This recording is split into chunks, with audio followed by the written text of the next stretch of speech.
Hi. So you develop the product, and based on belief, you're running to the marketplace and you start promoting and marketing it. Should I tell you what will happen to you? You will end up on Instablog Nigeria.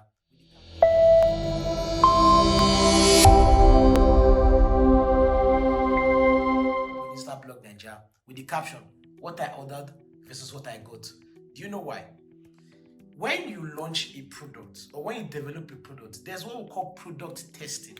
And this product testing is divided into two.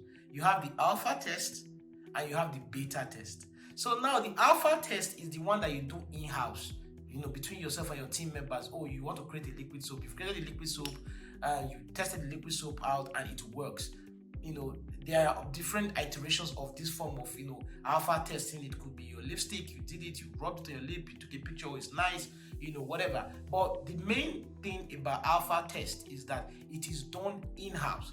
Now, the beta test is the one that you now have to bring in people from outside. And you ask yourself, why do I need to bring in people from outside to come and test my product when we've already tested it as a team?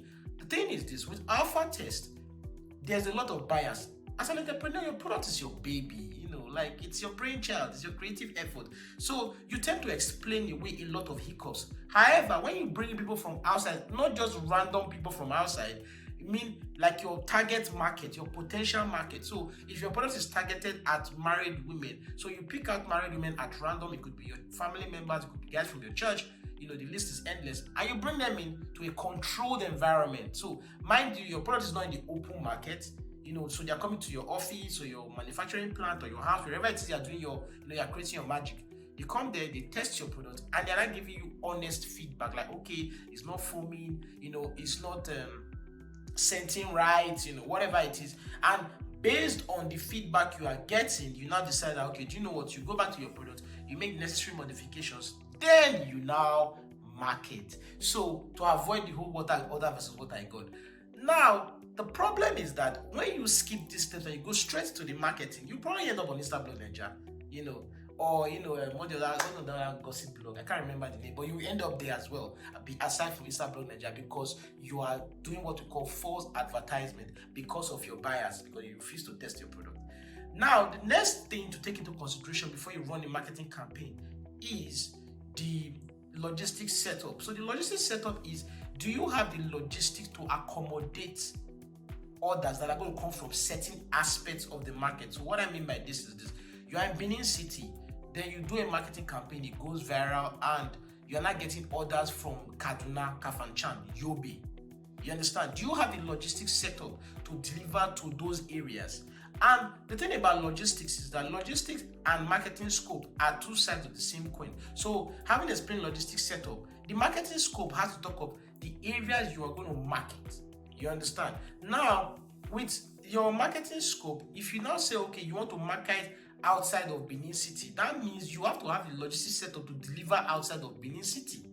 But at the same time, if your logistics setup or your logistic capabilities as at now can only deliver within Benin City, then that means you need to restrict your marketing scope to within Benin City. That is if you don't have any plan to expand.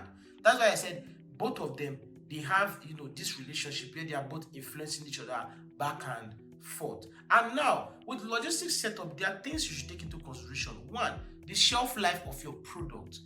Don't mind the way, but basically what it means is that your product, how quickly does it go bad? You understand? So, and also that what are the conditions that are required for it to continue to be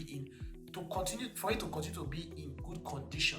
So there are certain products that they should not be exposed to direct sunlight, so should not be exposed to extreme temperatures, whether it's heat or cold. So now you have to take into consideration, okay, do you have the packaging to deliver this product at these conditions to certain distances? All of these are things you take into consideration in your logistics setup. Now, for your marketing scope, for me, the main thing is money. Do you have the money to run a campaign from Edo to Anambra or Port Harcourt? You understand? Because marketing is an expensive business. You get my point? So, and that's the more reason why I feel it's very, very ironic when you don't take into consideration some salient points that could easily be nipped at the bud before you start burning, hundreds of thousands, hiring influencers as it were. So, let me go through it again in case you missed out. There are three things you take into consideration before you run a marketing campaign. The first one is you need to test your product. The second one is that you need to know your logistics setup and your logistic capabilities. And the third one is your marketing scope. Once you take these three things into consideration, then you can launch. However, you can say, do you know what? I did not do these three and I did my marketing campaign and I was successful. If you're not successful, you were lucky. You understand? And in business, we do not do luck. You understand? We take things into consideration, we run our experiments, we run our numbers and say, you know what, this makes sense, and we'll do it. And besides, you might not be lucky a second time. So, with these few points of mine, have a lovely day. God bless, and thank you for listening to my TED Talk.